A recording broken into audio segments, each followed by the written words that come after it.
RP1 is a potent HSV oncolytic virus. It's not currently approved. It's an investigational product, but it seems to be quite exciting based on the data that we have so far. There's the phase 3 IGNYTE trial that is currently enrolling, and this is on the basis of the pretty robust phase 2 data we've already seen, whereby RP1 is combined with anti-PD-1 immunotherapy in patients with IO refractory melanoma.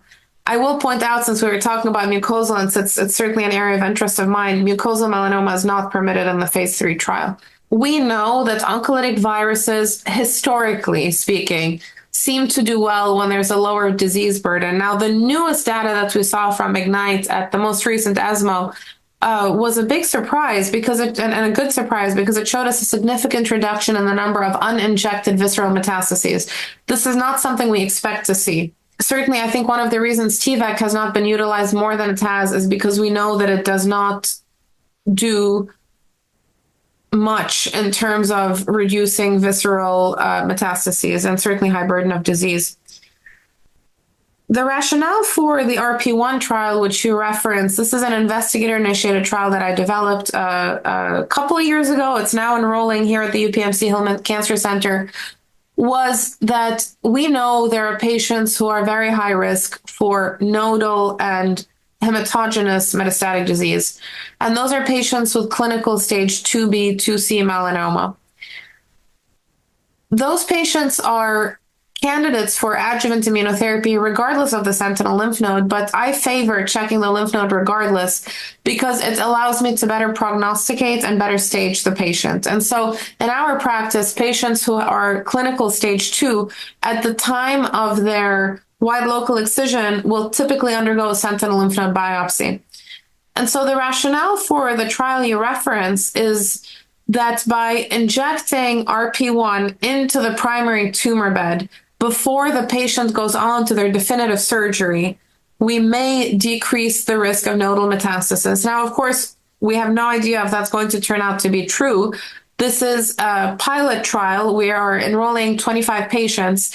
And again, like with all of our studies, the real push here is the correlative science. We are getting archival tissue.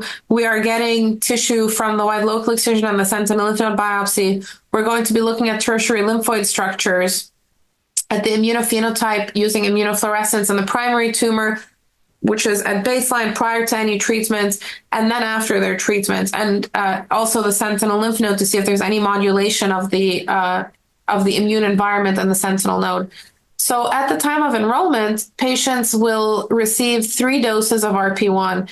They receive the first dose, and the dosing is the same as the IGNYTE trial. They receive the first injection into the tumor bed at day 0, the second injection at day 15, the third injection at day 21, and we are very thoughtful, needless to say, about not delaying definitive surgery. So from when patients go on to when they have their surgery, there's a very clear window that we work within so as not to delay them. And the trial's primary objective is to assess the rate of sentinel lymph node metastasis. And we will do this by comparing to a historical control in this initial pilot study.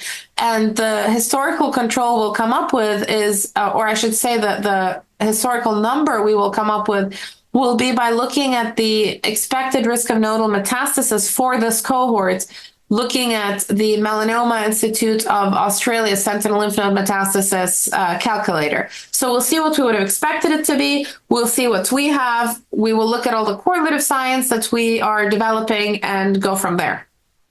I think of this IIT as dipping our toe in the water and understanding what this drug is doing in this clinical context.